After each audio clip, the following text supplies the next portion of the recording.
Next article है हमारे पास registers in series.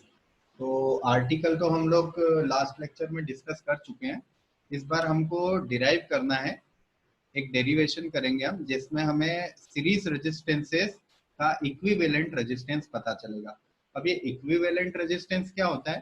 तो इक्विवेलेंट रेजिस्टेंस उस रेजिस्टेंस को कहा जाता है जो टोटल सर्किट का रेजिस्टेंस होता है। कैसे समझिए, ये एक रेजिस्टेंस आपने कनेक्ट कर दिया सर्किट में, ये एक रेजिस्टेंस ऐसा आपने कनेक्ट कर दिया, ये एक रेजिस्टेंस ऐसा आपने कनेक्ट कर दिया, और फिर आपके पास ये टर्मिनल है ए और यहाँ पर एक टर्मिनल है बी। ठीक है, तो अगर आपसे कहे कि ए और बी के बीच रेजिस्टेंस कितना है, जैसे यहाँ पर तो आपके पास 1 है, यहाँ 2 है, यहाँ 3 है, तो आप इन पॉइंट्स के बीच में तो रेजिस्टेंस बता सकते हैं कि यहाँ इन दोनों के बीच में 1 है, इन दो पॉइंट्स के बीच में ये स्मॉल ए पॉइंट ले लेते हैं, ये स्मॉल बी ले लेते हैं, ये स्मॉल सी ले लेते हैं। अभी मैं आपसे पूछूंगा कि ए स्मॉल ए और स्मॉल बी के बीच कितना है, तो आप कहोगे 1 है। बी और सी के बीच कितना है, तो 2 है। ए और सी के बीच तो 3 है। बट अगर मैं कहूं कि कैपिटल ए और कैपिटल बी के बीच कितना रेजिस्टेंस है, तो जो भी रेजिस्टेंस आएगा उस रेजिस्टेंस को कहा जाता है इक्विवेलेंट रेजिस्टेंस। ठीक है, इक्विवेलेंट रेजिस्टेंस। तो इक्विवेलेंट रेजिस्टेंस मतलब आप समझ गए कि एक सर्किट में जितने भी रेजिस्टेंस लगे हैं उन सबका टोटल रेजिस्टेंस कितना है। अब टोटल रेजिस्टेंस को हर बार ऐसा नहीं जोड़ा जाता है कि 1 2 और 3 मतलब 6 हो गया, है ना। उनको ऐड करने का या उनका टोटल निकालने का एक तरीका होता है, और वही उन्हीं में से एक तरीका हम अभी यूज करने वाले हैं। तो सबसे पहले हम सीरीज कॉम्बिनेशन में रेजिस्टेंस कनेक्ट करेंगे। सीरीज कॉम्बिनेशन में हमने रेजिस्टेंस कनेक्ट किए। सो रेजिस्टेंस तो आपको पता है कैसे होते हैं, किस तरह से। ये एक रेजिस्टेंस हो गया हमारा R1, दूसरा रेजिस्टेंस हमारा हो गया R2, ठीक है, तीसरा रेजिस्टेंस हमारा हो गया R3। क्लियर है? इन सबको किससे कनेक्ट करना होता है हमें? एक बैटरी से कनेक्ट कर देते हैं। तो ये एक बैटरी से कनेक्ट कर दिया। फिर यहाँ पर आप अगर चाहें तो एक एमीटर लगा सकते हैं जिससे कि आपको पता रहे कि कितना करंट पास हो रहा है। एमीटर से ही चेक करेंगे ना, तो एमीटर कनेक्ट कर दिया और 20 वोल्ट की एक बैटरी लगा दी हमने। ठीक है, अब टोटल रेजिस्टेंस कितना है, करंट कितना जा रहा है, हम ऐसा कंसीडर कर लेते हैं कि करंट जो है यहाँ से आई करंट पास हो रहा है। ठीक है, बताइए R1 से कितना करंट जाएगा, तो R1 से I करंट ही जाएगा। R2 से कितना जाएगा, R2 से भी I करंट जाएगा, और R3 से भी I जाएगा, क्योंकि सीरीज में करंट सेम होता है। क्लियर है? अच्छा, R1 पे पोटेंशियल कितना होगा, तो ओम्स लॉ यूज करना पड़ेगा। ओम्स लॉ क्या कहता है? ओम्स लॉ कि R1 का जो पोटेंशियल होगा वो कितना होगा, मान लिया V1 है तो वो कितना होना चाहिए, IR1। इसी तरह से R2 पे जो पोटेंशियल होगा, ऐसा वोल्टमीटर लगा के चेक किया जा सकता है, इस तरह से ऐसा चेक कर सकते हो आप। ठीक है, तो R2 पे जो होगा वो कितना होगा, R2 पे होगा V2, और V2 कितना होगा, IR2। ठीक है, और इसी तरह R3 पे कितना होगा, R3 पे होगा V3 इक्वल टू IR3। ठीक है, और इससे जस्ट पहले वाले लेक्चर में हमने बात की थी कि टोटल जो पोटेंशियल होगा, यहाँ पर V1 है, यहाँ V2 है, यहाँ V3 है, ये टोटल पोटेंशियल बताओ किसके सम के बराबर होगा, इन तीनों का सम कितना होना चाहिए, इन तीनों का सम होगा कितना बताइए, V1 plus V2 plus V3। ठीक है, इन तीनों का सम कितना होगा, V equal to V1 plus V2 plus V3। Clear? अब V1 की वैल्यू रख देते हैं I R1 plus I R2 plus I R3 clear है, इक्वल टू V, और V equal to I common ले सकते हैं, R1 plus R2 plus R3। अब आप जरा सोचिए कि अगर इस पूरे सर्किट में टोटल पोटेंशियल V है, टोटल करंट I है, और टोटल रेजिस्टेंस का नाम हमने क्या रखा था, इक्विवेलेंट रेजिस्टेंस। इक्विवेलेंट रेजिस्टेंस मतलब आर इक्विवेलेंट, ऐसा ये भी लिख सकते हैं, आर इक्विवेलेंट। तो टोटल रेजिस्टेंस आर इक्विवेलेंट है। फिर से सुनिए, टोटल पोटेंशियल V है, टोटल करंट I है, और टोटल रेजिस्टेंस आर इक्विवेलेंट है। तो क्या आप V equal to I R equivalent ऐसा लिख सकते हैं? ठीक है, so I R equivalent is equal to I R1 plus R2 plus R3, और I से I कट हो गया, तो क्या मिला आपको? आपको मिला है R equivalent equal to R1 plus R2 plus R3। ठीक है, कोई डाउट है इसमें? ये आपका सीरीज कॉम्बिनेशन हो गया। आ गई बात समझ में? ये आपका सीरीज कॉम्बिनेशन है जिसमें आपको total resistance R equivalent is equal to R1 plus R2 plus R3 मिलता है। अच्छा बताइए, अगर यहाँ पर केवल दो ही रेजिस्टेंस होते तो क्या होता? R equivalent equal to R1 plus R2 हो जाता। और अगर चार रेजिस्टेंस होते तो क्या होता?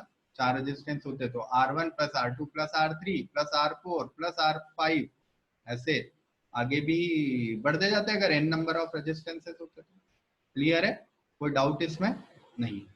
चलिए एनसीईआरटी में देखते हैं कोई क्वेश्चन है क्या इससे रिलेटेड, वो देख लेते हैं।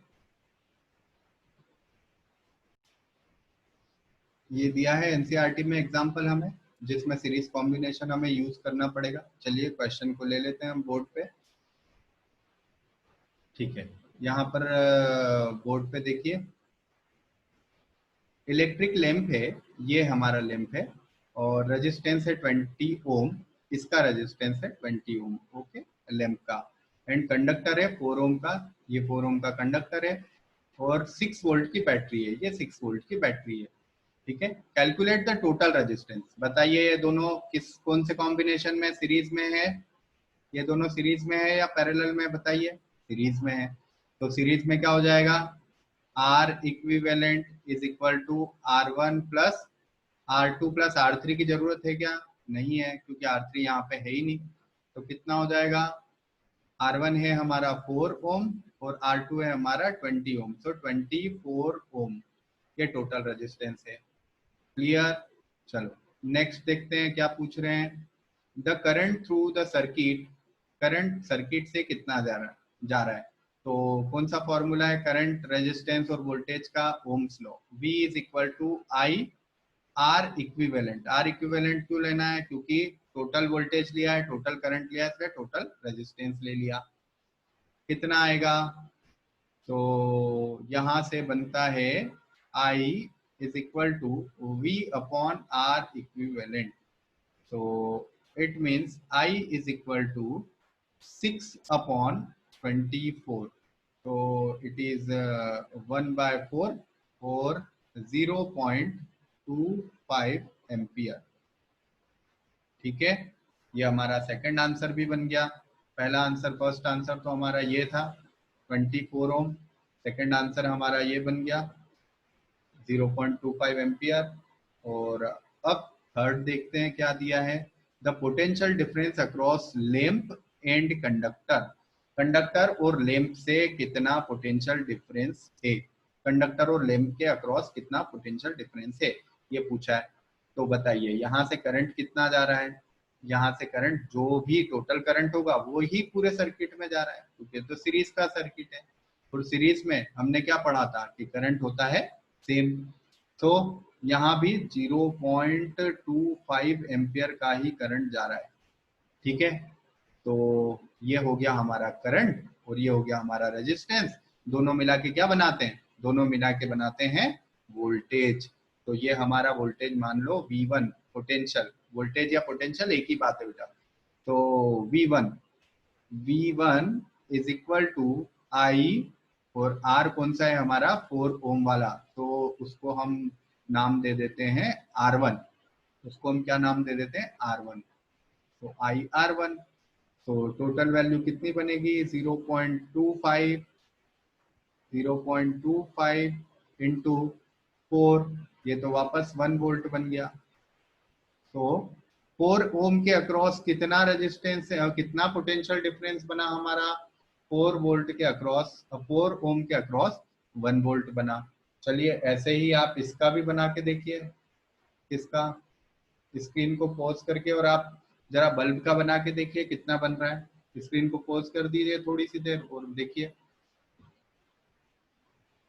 V2 इक्वल टू, V2 क्या, इसके अक्रॉस जो होगा, इक्वल टू, करंट तो वही I है, और R2 कितना है, R2 जो बल्ब का रेजिस्टेंस, तो 0.25, 0.25 इंटू 20, तो ये हो जाएगा हमारा 5 वोल्ट।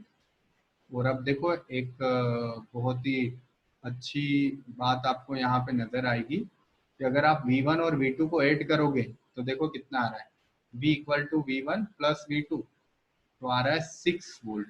और देखो आपकी बैटरी कितने वोल्ट की है, बैटरी भी 6 वोल्ट की है। एक्चुअली ऐसा होता है कि जितना भी वोल्टेज आप देते हो सर्किट में, वो सारा वोल्टेज यहाँ पर कंज्यूम हो जाता है। इसी को किरचॉफ का लॉ कहा जाता है। किरचॉफ के 2 लॉज हैं जो 12th क्लास में आप पढ़ोगे, और उनमें से एक लॉ यही है कि जितना भी वोल्टेज आप दोगे वो सारा सर्किट के अंदर कंज्यूम हो जाएगा, अगर वो सर्किट क्लोज सर्किट है तो ये क्लोज सर्किट है। ठीक है, तो ये क्वेश्चन आपका बन गया। इस क्वेश्चन से कोई भी इस क्वेश्चन से रिलेटेड प्रॉब्लम आ रही है, या इस तरह का आपको और भी कोई प्रैक्टिस क्वेश्चन चाहिए तो मुझे कमेंट जरूर करें आप।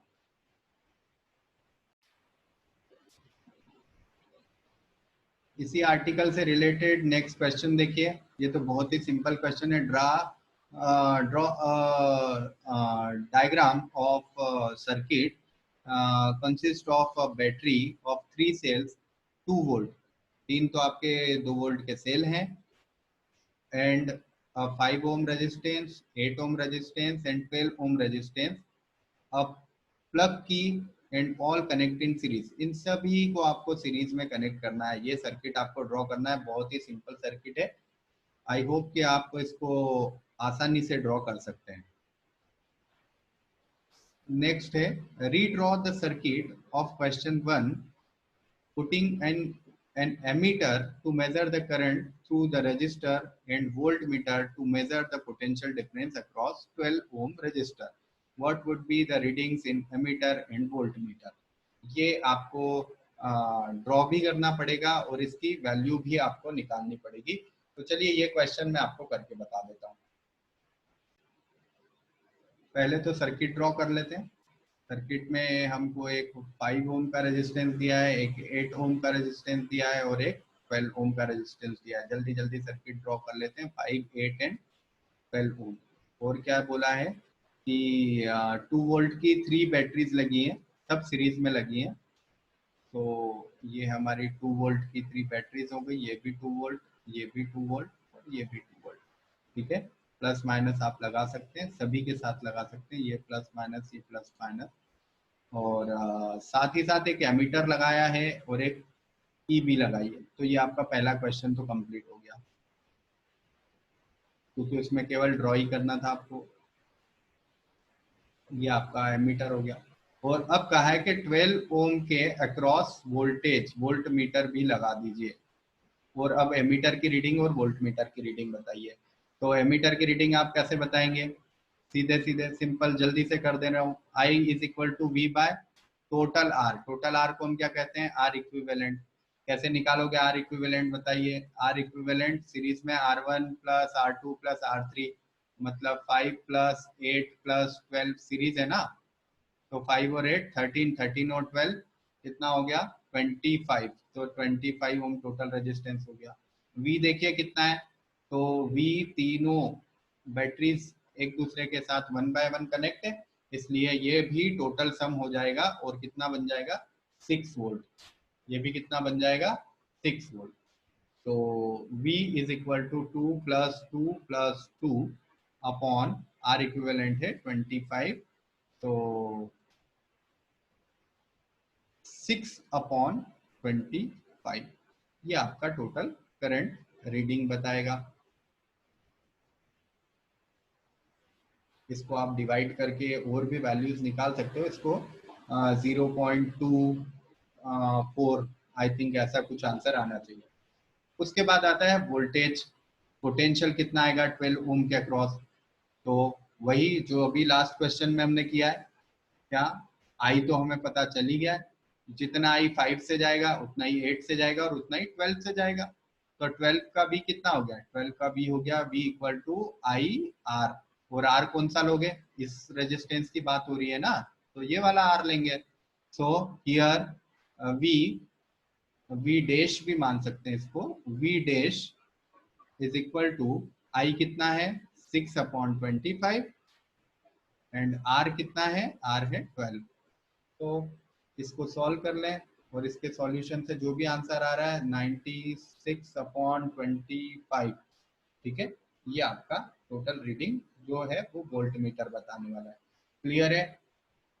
तो मैंने बोला ये इससे रिलेटेड अगर क्वेश्चंस आपको और भी प्रैक्टिस क्वेश्चन लगते हैं तो मुझे कमेंट कर दीजिए, मैं आपको प्रैक्टिस क्वेश्चन इससे रिलेटेड दे दूंगा।